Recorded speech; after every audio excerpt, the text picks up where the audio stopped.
예배로 오신 성도님들을 주님의 이름으로 환영합니다. 우리 하나님은 자기를 찾는 사람들에게 상을 베풀어 주시는 분입니다. 온 마음을 다하여 주의 이름을 부르십시오. 주님께서 여러분을 위로하고 복되게 하실 것입니다. 이제 주님께 예배합니다. 하나님께 예배하는 사람은 영과 진리로 예배해야 합니다. 아멘.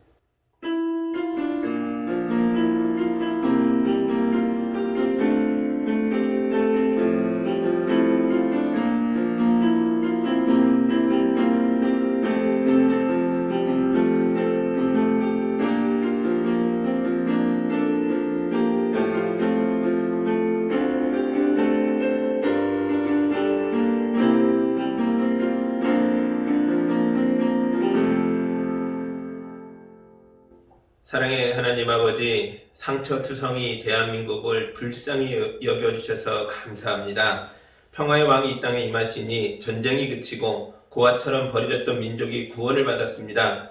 우리가 주님의 은혜에 감격하여 예배하오니 우리 예배를 영광으로 받아 주옵소서. 이 시간 전쟁 같은 일상을 사는 성도들에게도 임하여 주셔서 우리가 하늘의 평화를 누리며 복된 인생을 살게 하여 주옵소서. 예수님의 이름으로 기도합니다. 아멘. 찬송가 15장 함께 찬양합니다.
돌아보며 하나님 아버지 앞에 예배하러 왔으나 거룩하신 주 앞에 서기에 부끄러운 것들이 있고 주님 앞에 감춰야 할 것들이 있었다면 이 시간 다 고백하고 용서받고 씻김받아 예배자다움을 회복하는 기도를 드립니다. 함께 기도합니다.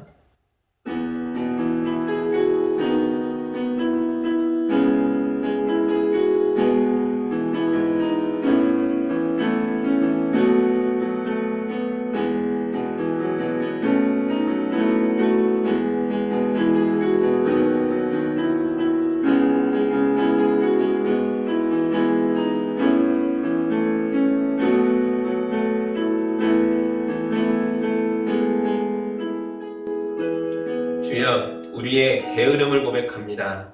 우리가 할 일을 하지 않고 나중으로 미루는 바람에 결국 다른 이가 내 짐을 대신 지고 갑니다. 말만 많고 행함은 부족한 우리를 용서하여 주옵소서. 주여, 우리의 거짓된 분노를 고백합니다. 나의 약점과 부족함을 감추려고 배우자의 작은 잘못을 맹비난하고 과격하게 몰아붙였습니다. 사랑의 포도원을 허물고 있는 열등감이라는 나쁜 여우를 잡아 주옵소서. 주여, 우리의 교만을 고백합니다. 형제의 눈에서 티끌을 빼주겠다면서 남의 인생에 함부로 끼어들어 지나친 간섭을 하여 왔습니다. 부모의 관심이 지나친 간섭이 되어 다 큰 자녀들을 고통에 빠뜨리기도 합니다.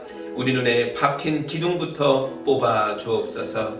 주여, 이제 우리의 마음이 가난해졌사오니 주의 말씀을 심으셔서 우리를 새롭게 빚어 주옵소서. 예수님의 이름으로 기도하옵나이다. 아멘.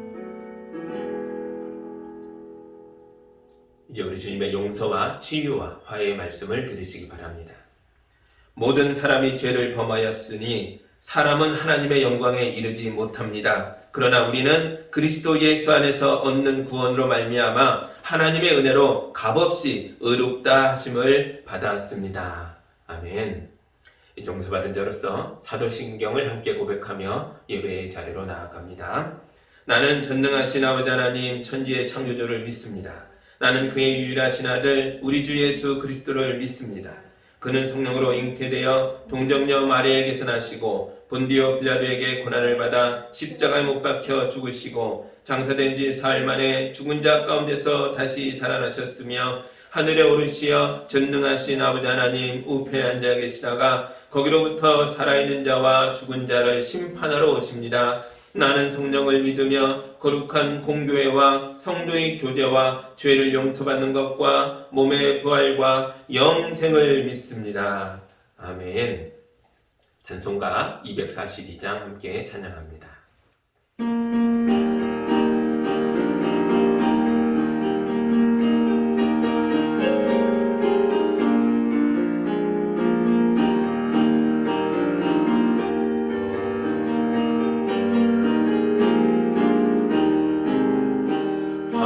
황무지가 장미꽃같이 피는 것을 볼 때에 구속함에 노래 부르며 거룩한 길 가니리. 거기 거룩한 그 길에 검은 구름 없으니 낙과 같이 맑고 밝은 거룩한 길 가니리. 하나님의 아름다움과 그의 영광 볼 때에 모든 괴로움 잊어버리고 거룩한 길 가니리. 거기 거룩한 그 길에 검은 구름 없으니 낙과 같이 맑고 밝은 거룩한 길 가니리. 마른 땅에 샘물 터지고 사막에 물을 때 기쁨으로 찬송 부르며 거룩한 길 다니리. 거기 거룩한 그 길에 검은 구름 없으니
함께 기도합니다.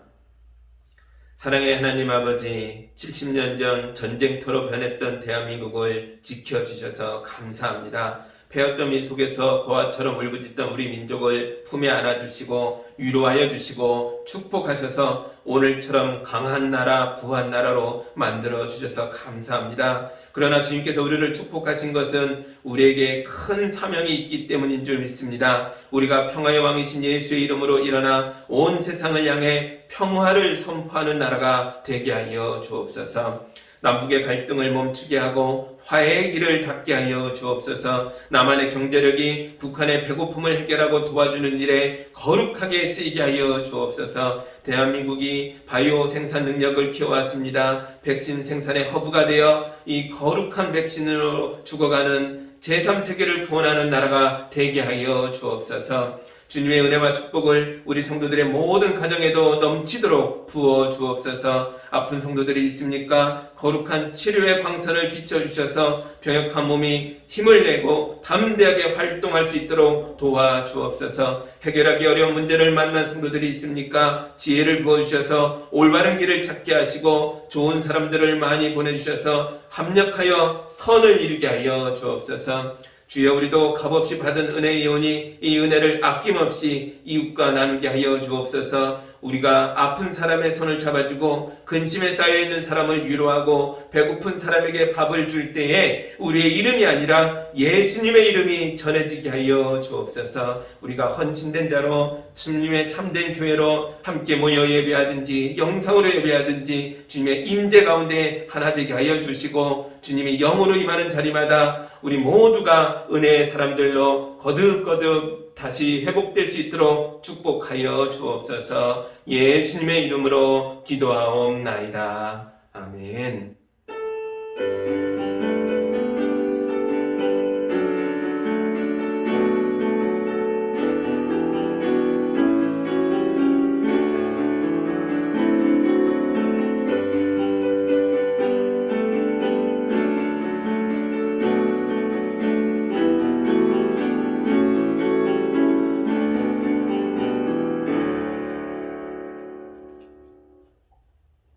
하나님의 말씀 같이 보겠습니다. 오늘 우리에게 주시는 주님의 말씀은 요한복음 12장 37절에서 50절의 말씀입니다. 하나님의 말씀을 봉독할 때 여러분도 함께 보시기 바랍니다.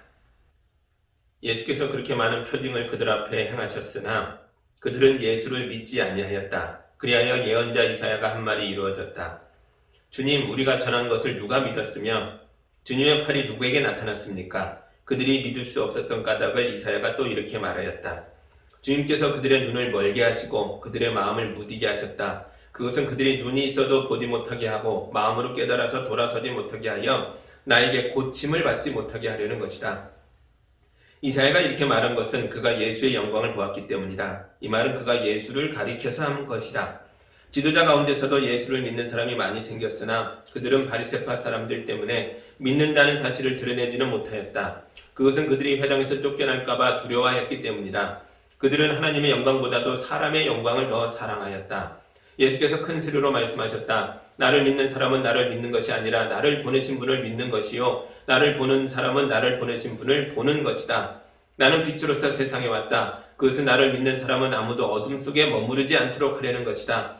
어떤 사람이 내 말을 듣고서 그것을 지키지 않는다 하더라도 나는 그를 심판하지 아니한다. 나는 세상을 심판하러 온 것이 아니라 구원하러 왔다.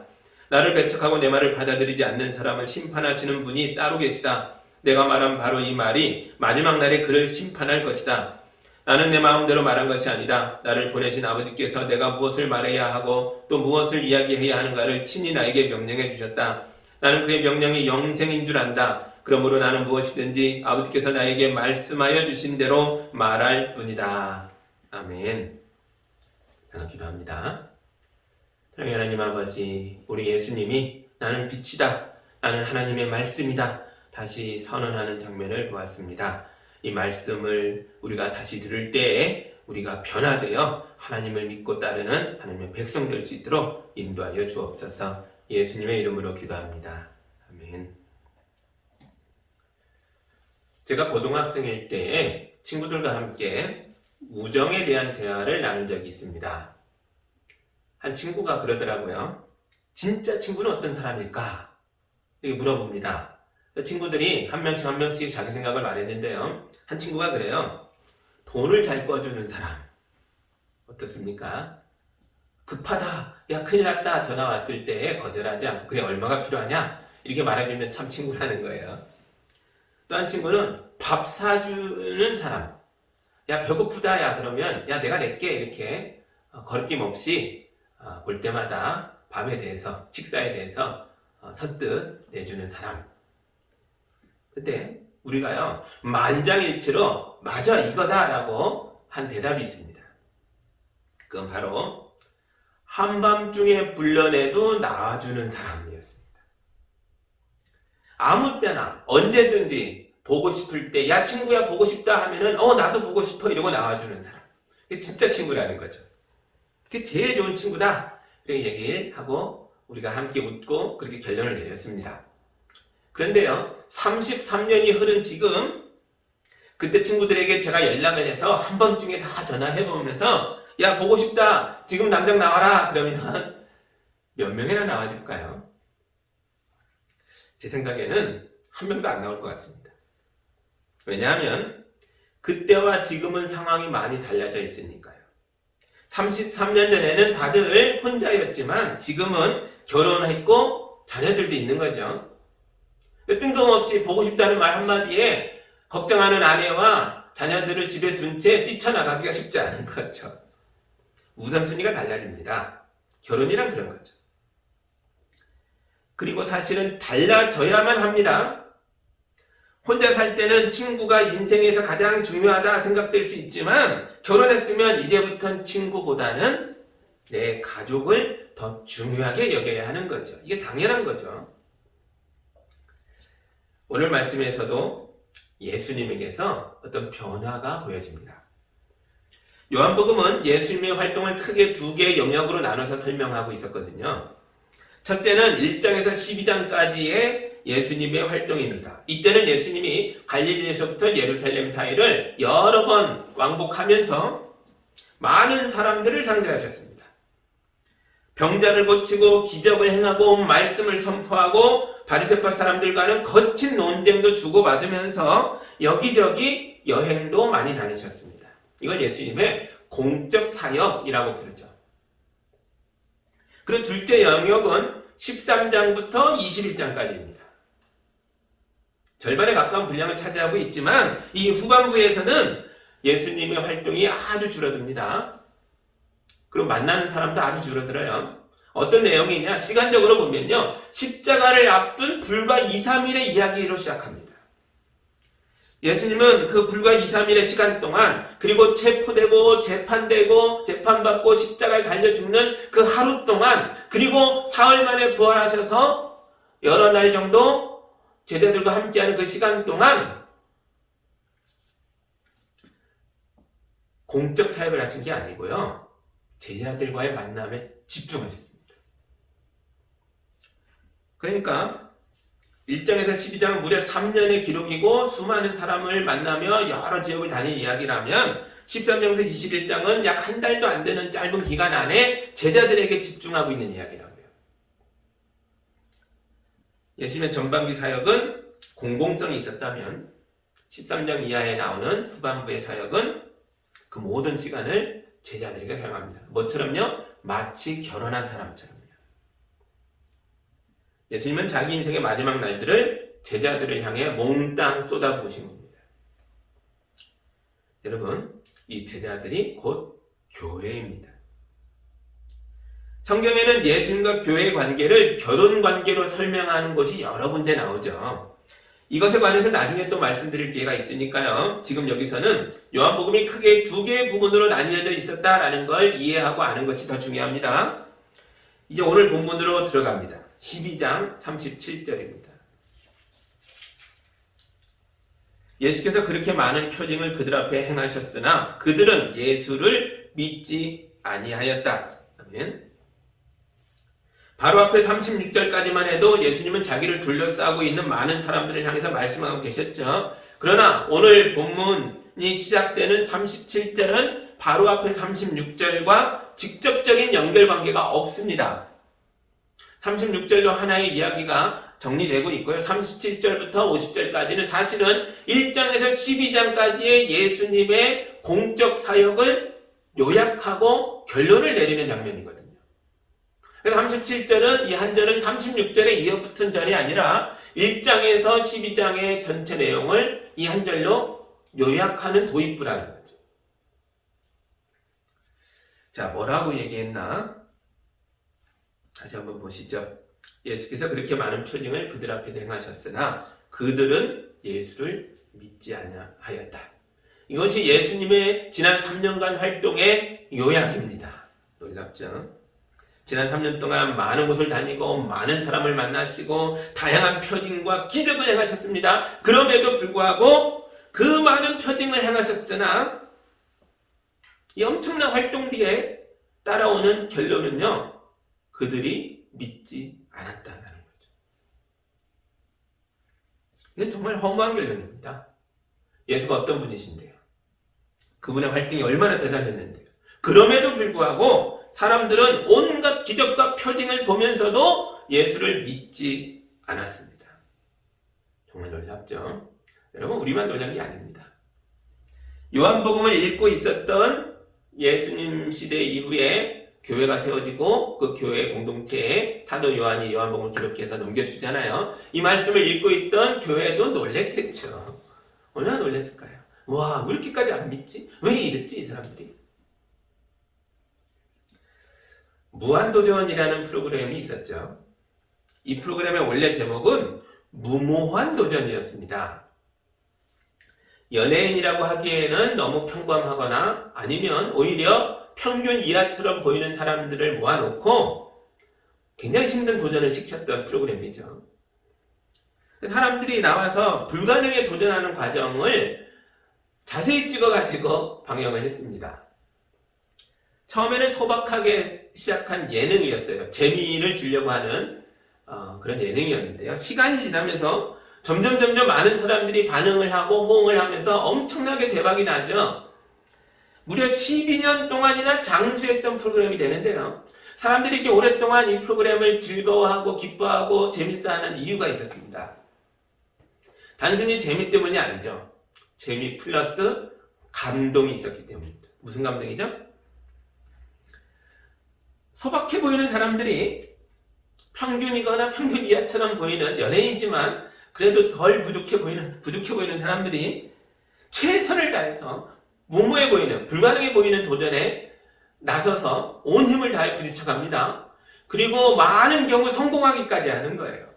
그걸 보면서 우리가 감동을 받는 거죠. 재밌기도 하지만 감동을 받습니다. 그래서 이 프로그램이 무려 12년 동안이나 장수하게 됐던 거죠. 하지만 결국 종영됐습니다. 무한도전에도 마침내 한계가 온 거죠. 이 무한도전에 최고의 도전이 있었다면 아마 이 멤버들이 아주 노인이 될 때까지 이어가는 도전이었다면 엄청난 무모한 도전이었겠는데 그런 도전은 성공하지 못했습니다. 12장 30절은 마치 우리 예수님에게도 무한도전과 비슷한 일이 일어난 것처럼 말하고 있습니다. 나사렛 출신의 한 젊은이가 3년 동안 유대인들의 세상을 돌아다니며 하나님의 말씀을 선포하고 하늘나라를 가르쳐줍니다. 이런 모습은 마치 불가능한 일에 도전하는 것처럼 무한도전처럼 보였지만 점점 많은 사람들의 환호를 받고 사람들의 따름을 일으켜내면서 성공을 향해 가는 것처럼 보입니다. 처음에는 평범해 보였던 청년이었으나 나중에는 이 청년이 가는 곳마다 엄청난 기적과 표징이 일어나면서 이 청년이 하나님의 아들이시다라는 게 분명하게 드러나고 있습니다. 어디서 결정이 이루어지냐면요. 이 청년이 어린 나귀를 타고 예루살렘에 들어가던 날. 그날 무려 100만 명에 달하는 예루살렘의 순례자들이 이 청년을 향해서 호산나 우리의 구원자여 이스라엘의 왕이여 환호하며 소리쳤습니다. 이 청년의 인기가 하늘을 찌를 것처럼 높아졌죠. 그러나 그날 이후로 이 청년의 인기는 급격하게 식었고 마침내 십자가에 못 박혀 죽음으로써 갈릴리 청년의 무한도전이 멈추게 됩니다. 이게 12장 37절이라고요. 예수께서는 그들에게 많은 표징을 행하셨으나 그들이 그를 믿지 않았다. 예수님의 제자들은 사람들이 엄청난 기적을 보고도 왜 예수를 믿지 않을까? 깊이 고민을 했을 겁니다. 사도 요한도 이 고민을 가지고 있었겠죠. 그는 이 고민 속에서 하나님의 말씀을 읽고 있었습니다. 이 당시에 신약 성경이 없었으니까요. 구약 성경을 읽고 있었겠죠. 근데 어느 날 요한이 성경을 읽다가 이사야서 53장 1절에 이르렀을 때 무릎을 탁 칩니다. 38절 보시죠. 그리하여 예언자 이사야가 한 말이 이루어졌다. 주님, 우리가 전한 것을 누가 믿었으며 주님의 팔이 누구에게 나타났습니까?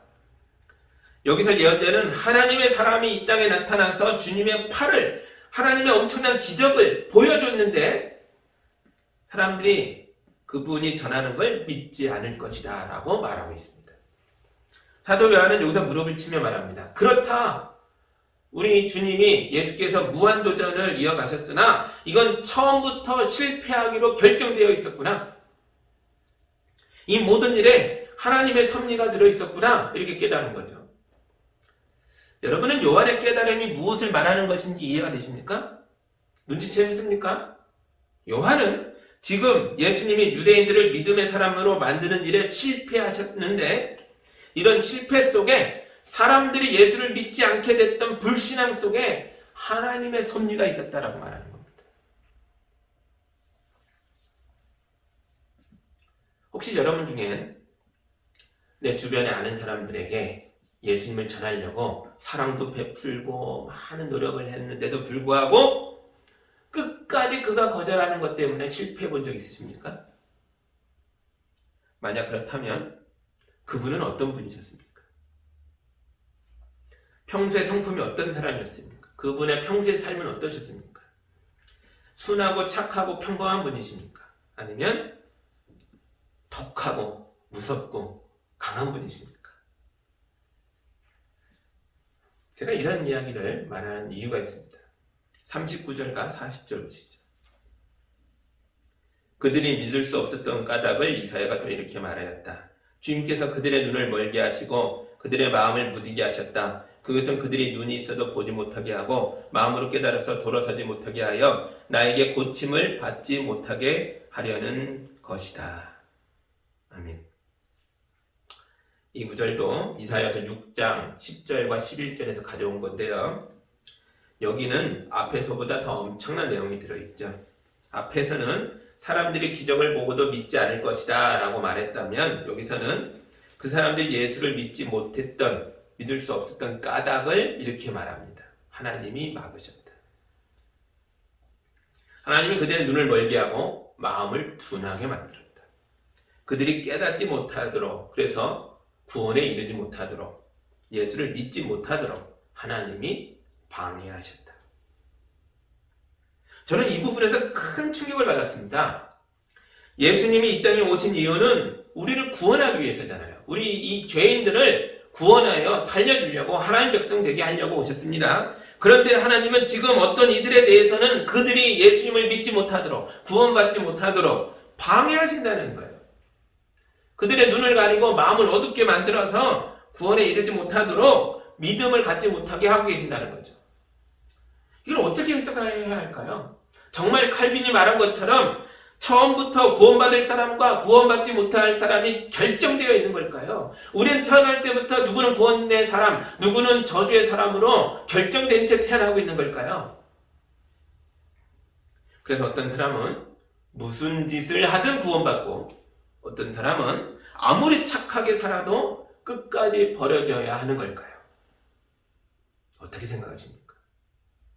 정말 그런 거라면 우리가 힘들게 예수님을 믿을 필요가 있나요? 구원받기로 결정되어 있다면 아무렇게나 살아도 구원받을 건데, 구원받지 못할 거로 결정되어 있다면 아무리 열심히 살아도 구원받지 못할 텐데, 뭐로 인생을 내킨 대로 살지 말씀을 따라 믿음을 따라 몸부림쳐야 할 이유가 어디에 있습니까? 아무렇게나 막 살아도 될 놈은 되고 안 될 놈은 안 된다면 우린 제대로 살 이유가 없습니다. 저는 이 구절에서 고민을 거듭하다가 구약 성경의 한 인물이 생각났습니다.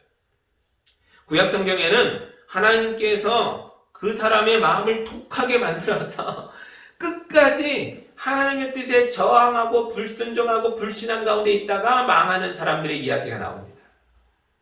그 중에 가장 대표적인 인물을 꼽으라면 출애굽기에 나오는 이집트의 왕 파라오겠죠.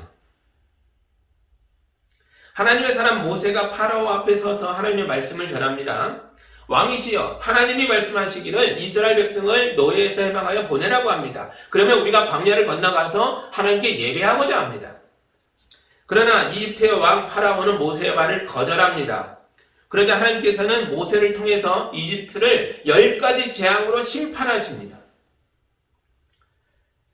그때마다 파라오는 두려움에 떨며 꼼짝 못하고 항복을 하죠. 여러 번 항복합니다. 알겠다. 이 백성을 보내겠다. 그러니 재앙을 멈춰다오. 그래 놓고는 재앙이 멈추면 자기 말을 곧바로 취소하고 다시 이스라엘 백성을 노예로 붙들어 줍니다. 이게 반복되면서 재앙이 10가지까지나 이른 거죠. 마침내 이집트의 모든 장자가 죽고 왕의 큰아들도 죽는 비참함이 일어났을 때 비로소 보냅니다.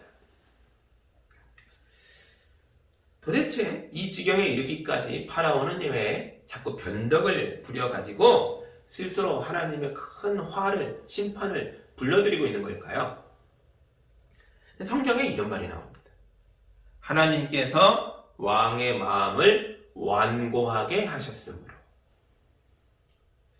이집트 왕이 이스라엘 노예들을 보내주지 않은 이유는 왕의 욕심과 죄악 때문만이 아니라 이 불순종 안에는 하나님이 그렇게 만들려고 왕의 마음을 완고하게 만드신 것이 있다는 거죠. 그렇다면 파라오의 입장에서 대단히 억울하지 않을까요? 하나님이 나를 조종하신 건데 왜 이집트의 모든 국민과 나와 내 집안의 큰아들까지 죽음의 심판을 받아야 한단 말입니까? 여러분, 여기에는 아주 깊은 진리가 숨어 있습니다. 우리는 파라오의 불신앙 때문에 이집트가 심판을 받았다라고 생각하는데요. 사실은 그렇지 않습니다. 여러분, 왕의 불신앙은 심판의 원인이 아니라 바로 불신앙 자체가 심판입니다. 하나님께서 파라오의 마음을 완고하게 만드신 건 그를 심판하고자 함이 아니라 이 행위 자체가 이미 그를 향한 심판이었다라는 뜻이죠. 이해되십니까? 이스라엘 백성이 이집트에 이주하게 된 계기가 무엇이었습니까? 야곱의 아들들이 부모의 사랑을 독차지하고 있던 어린 동생 요셉이 미워서 그를 노예로 팔아버리죠. 요셉은 이집트에서 죽을 고생을 하는데요. 하나님의 인도하심 속에서 그가 어둠을 뚫고 일어나서 이집트의 총리의 자리까지 오릅니다. 그가 하는 일이 무엇입니까? 큰 충년이 들 것을 알고 식량을 비축하여서 이집트와 전 세계를 강타하는 7년의 대흉년이 임했을 때에 이 곡식을 풀어서 이집트의 모든 사람과 가나안 땅의 모든 사람까지 살려냅니다. 그들은 요셉과 요셉의 형제들, 그의 아버지 야곱, 이 이스라엘 자손을 통해서 구원의 은혜를 누리게 됐다는 거죠. 요셉이 자기를 노예로 팔았던 형들을 만나서 이렇게 말합니다. 창세기 50장 20절에 이렇게 나오는데요. 두려워하지 마십시오. 내가 하나님을 대신하기라도 하겠습니까? 형님들은 나를 해치려고 하였지만 하나님은 오히려 그것을 선하게 바꾸셔서 오늘과 같이 수많은 사람의 생명을 구원하게 하셨습니다. 요셉은 많은 비참함을 경험했지만 여기에는 하나님의 인도하심이 있었고 온 세상을 구원하고자 하는 하나님의 뜻이 있었다는 거죠. 요셉이 그 뜻에 순종함으로 자기도 살고 자기 가족도 살리고 이집트의 모든 백성도 살리고 가나안의 이방인들도 다 살려냅니다.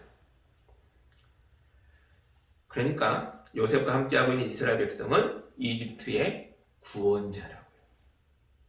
그런데 이 사람들이 자기들을 구원해준 하나님의 백성을 노예로 만들어버린 겁니다. 그리고 여러분, 그 시간이요 무려 430년입니다. 400여 년이라는 긴 세월 동안 이스라엘 사람들은 이집트의 노예로 비참한 생활을 한 거죠. 하나님께서는 이집트의 이런 길고 긴 범죄에 대해서 유죄다라고 판결하셨습니다. 우린 10가지 재앙의 심판이라고 말하지만 사실 하나님의 심판은 10가지 재앙으로 시작하고 있는 게 아닙니다. 이 심판은 이트 왕의 마음이 완고해진 것에서부터 이미 시작됐다는 거죠. 요한복음 12장의 이야기도 마찬가지입니다. 이스라엘 백성이 타락했습니다. 그 중에서도 제사장과 바리새파 사람들과 하나님의 말씀을 맡았던 이 사람들의 타락과 부패가 아주 극에 달했습니다. 그 세월이요 수백 년입니다.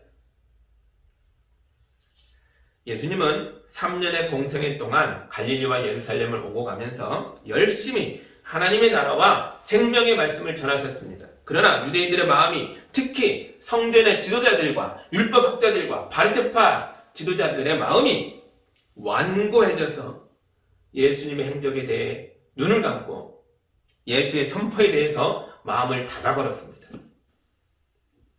여러분, 이건 그들의 선택이면서 동시에 그들을 향한 하나님의 심판이었습니다. 하나님께서 이들을 불신앙에 버려둠으로써 수백 년에 걸친 유대인과 유대인 지도자들의 죄악을 심판하고 있는 것입니다. 예수님의 무한도전은 십자가의 죽음이라는 거대한 실패로 끝나게 될 도전이었습니다. 예수님은 이 도전이 결국 사람들의 거절 속에서 자기의 죽음으로 끝나게 될 것이다 라는 걸 아셨습니다. 그럼에도 불구하고 왜 예수님은 이 무모한 도전을 이어가셨던 것일까요? 예수님은 왜 3년이란 긴 세월 동안 갈릴리와 예루살렘을 오고 가며 듣지도 않는 사람들, 믿지도 않는 사람들을 향해 하나님의 말씀을 선포하고 있었던 것일까요? 그 이유가 42절에 나옵니다. 함께 보시죠. 지도자 가운데서도 예수를 믿는 사람이 많이 생겼으나 그들은 바리새파 사람들 때문에 믿는다는 사실을 드러내지는 못하였다. 그것은 그들이 회당에서 쫓겨날까 봐 두려워하였기 때문이다. 아멘. 예수님의 무한도전은 결코 허무한 도전이 아니었습니다. 지도자 가운데서 예수를 믿는 사람들이 많이 생겼다고 나오잖아요. 대표적으로 니고데모와 아리마대 사람 요셉이 있습니다. 이들은 바리새파 사람이며 산헤드린 유대인 지도자 공동체의 일원이었으나 그들은 예수님의 비밀 제자들이 되었습니다. 하지만 아직은 드러내지 않습니다. 왜요? 회당에서 쫓겨날까 봐. 자기의 이 모든 기득권에서 쫓겨날까 봐. 무서워서 믿음을 숨기고 있습니다. 그러나 이들의 믿음이 조금 더 성장하게 되는 날이 오면 마침내 그들은 자기들 스스로 예수의 제자됨을 드러낼 것입니다. 요한복음 끝에 가면 나옵니다.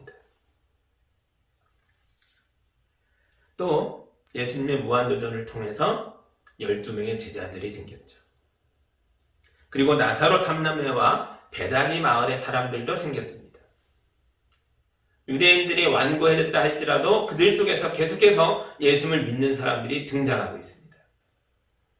제자들의 공동체, 교회가 생긴 겁니다. 예수님이 이들을 사랑하시되 끝까지 사랑하셨습니다. 앞으로 보게 되겠지만 예수님은 마치 결혼한 사람처럼 제자들의 공동체를 위하여, 교회를 위하여 자기 목숨을 다하여 사랑하십니다. 예수님이 왜 이런 무한도전을 이어가셨냐고요? 왜냐하면 저와 여러분을 위해서이고 예수의 이름으로 세워지는 제자 공동체, 교회를 위해서입니다. 누군가가 예수님의 말씀을 받아들이고 구원을 받을 수 있다면 예수님은 오늘도 그 한 명을 위하여 이 무모한 도전을 이어가실 것입니다.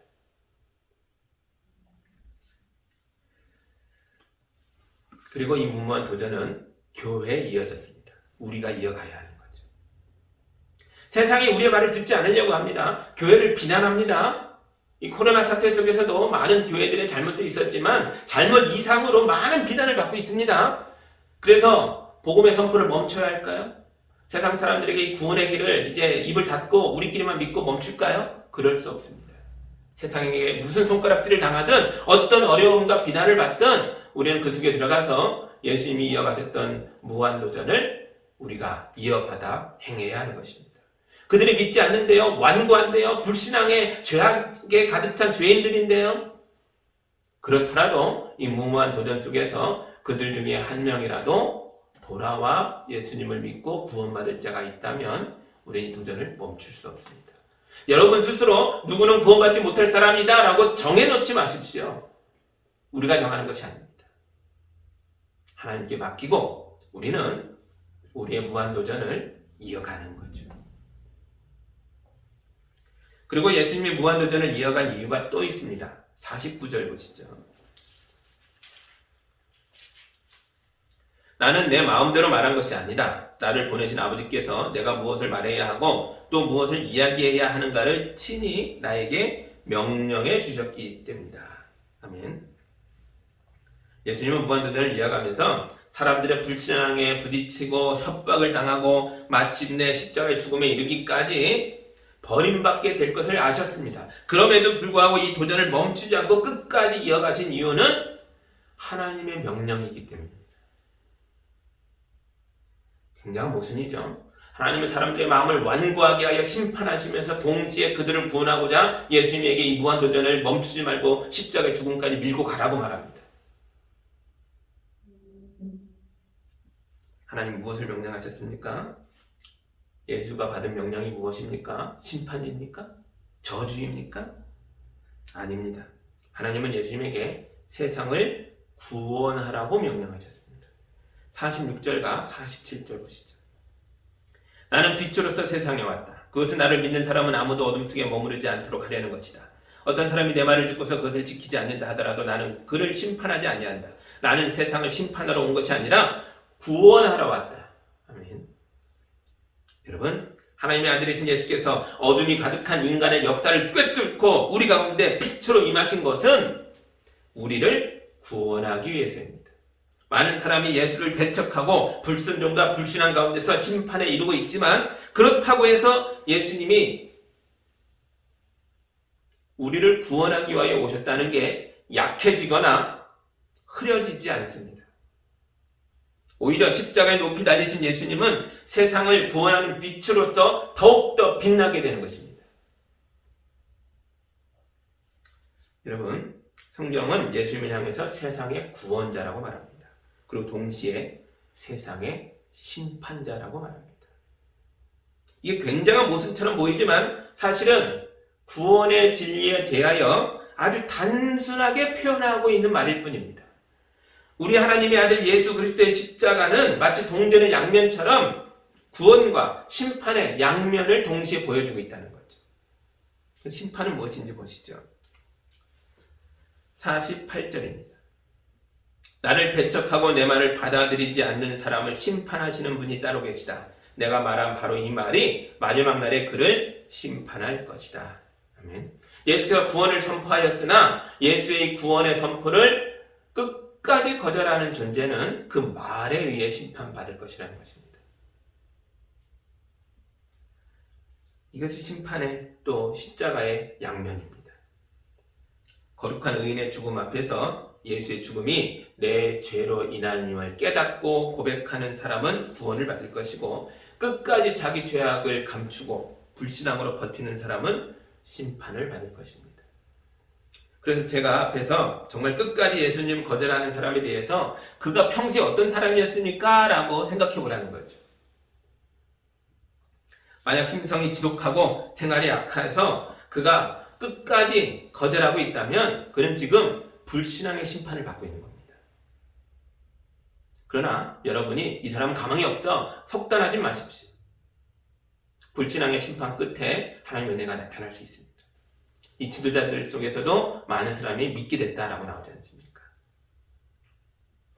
또 어떤 사람은 선하고 좋은데 뭔가 잘못된 생각이나 어떤 경험 때문인지 몰라도 예수님을 거절하고 있는 사람이 있다면 더 열심히 사랑을 베풀면서 조금만 더 기다려 보십시오. 복음이 이 사람 마음에 심겨져서 마침내 열매를 맺게 될 날을 보게 될 것입니다.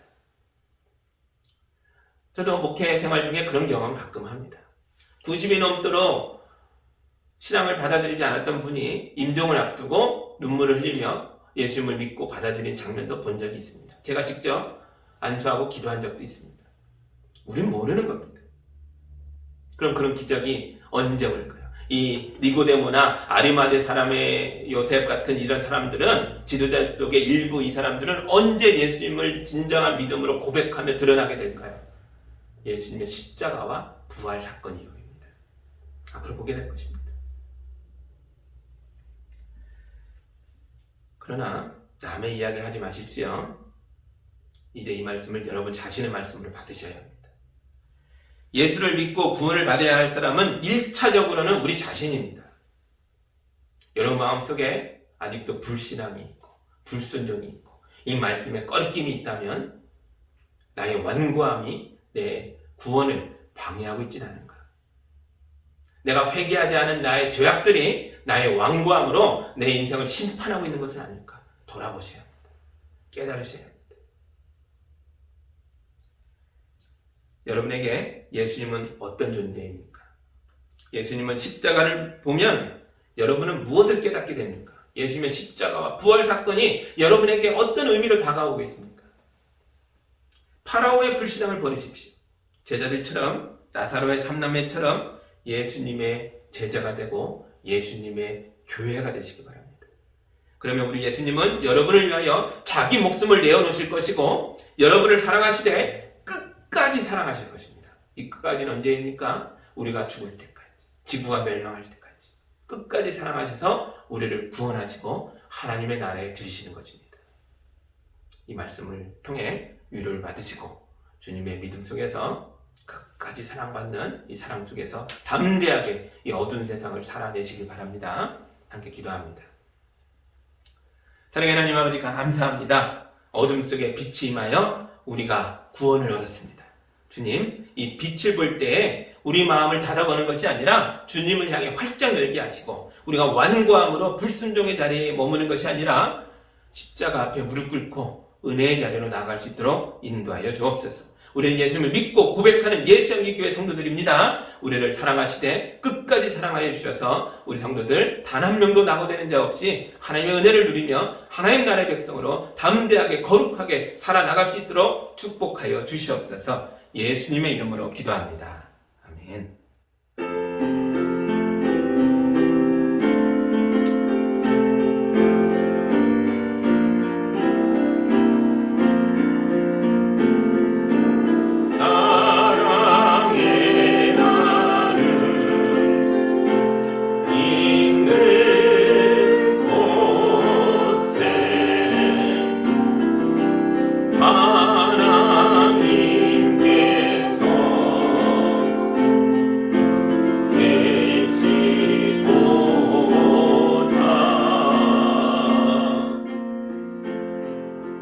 사랑하는 하나님 아버지 감사합니다. 우리 성도들이 주를 알기 전에는 물질의 노예가 되어 이집트에서 압제받던 이스라엘 백성처럼 하나님의 백성들이 세상에 물려 살고 있었습니다. 그러나 예수님을 만났고 십자가의 은혜를 알았고 주님을 믿고 변화되어 하나님 백성이 된 이후로는 노예에서 해방된 줄 믿습니다. 이제 담대하게 이 물질을 다스리며 살 수 있도록 인도하여 주옵소서. 이 거룩한 물질이 아름답게 쓰이도록 하나님의 것이 되게 하여 주옵소서.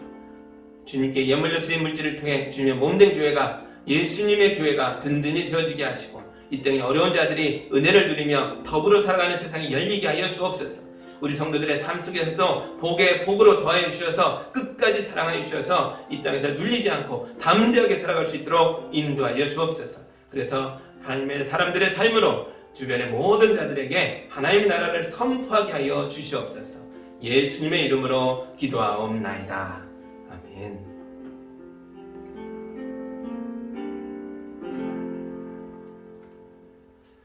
여러분도 세상 속에서 예수님의 무한도전을 이어가시기 바랍니다. 담대하게 복음을 선포하십시오. 상대방이 듣던 듣지 않던 어떤 표현을 우리가 받게 되든 간에 너무 개의치하지 마십시오.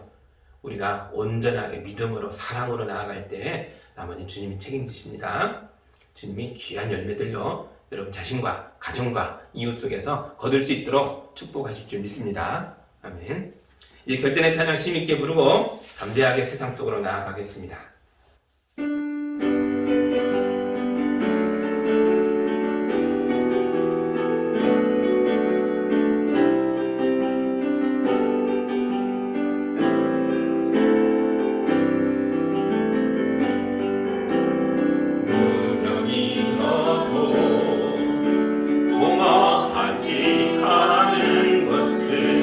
예수 안에 나 만족하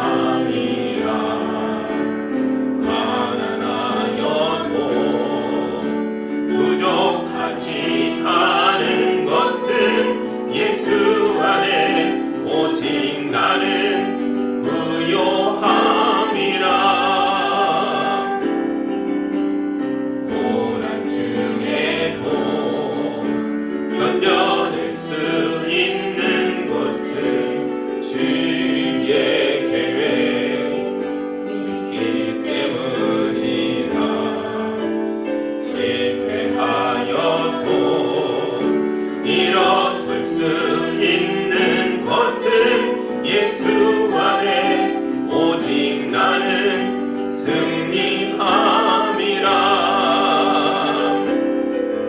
난 예수로 예수로 예수로 충만하네.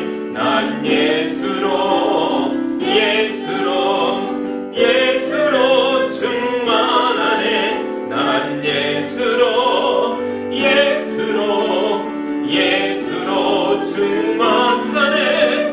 영원한 왕 내 안에 살아 계시네.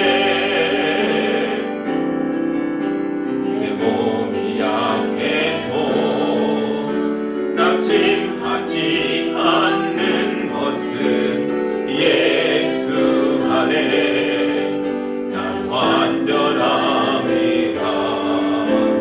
화려한 세상 부럽지 않은 것은 난 예수로 예수로 충만함이라.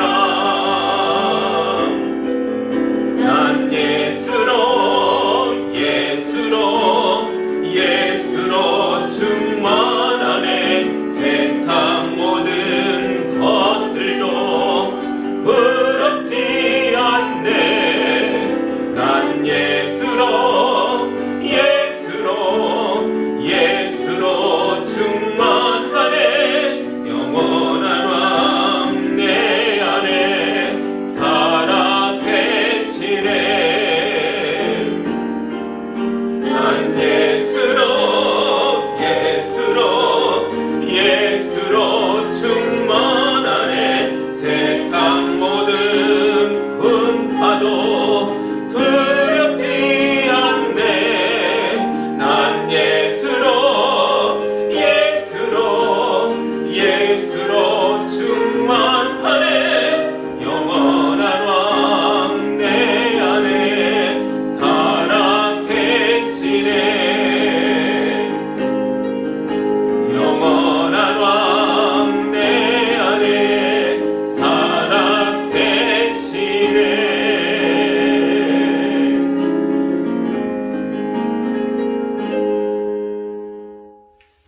이제는 이 죄인들을 구원하여 이 노예들을 해방하여 하나님의 백성으로 만들고자 무한도전을 이어가셨던 예수 그리스도의 은혜와 그 아들을 내놓으신 하나님 아버지의 크신 사랑하심과 그 아들을 믿게 하는 성령님의 인도하심과 교통하심이 말씀에 아멘하고 십자가 바라보며 주님의 도전을 이어가는 성도들이 살아내는 가정과 삶의 모든 터전 위에 이제로부터 영원까지 함께하기를 간절히 축원하옵나이다. 아멘.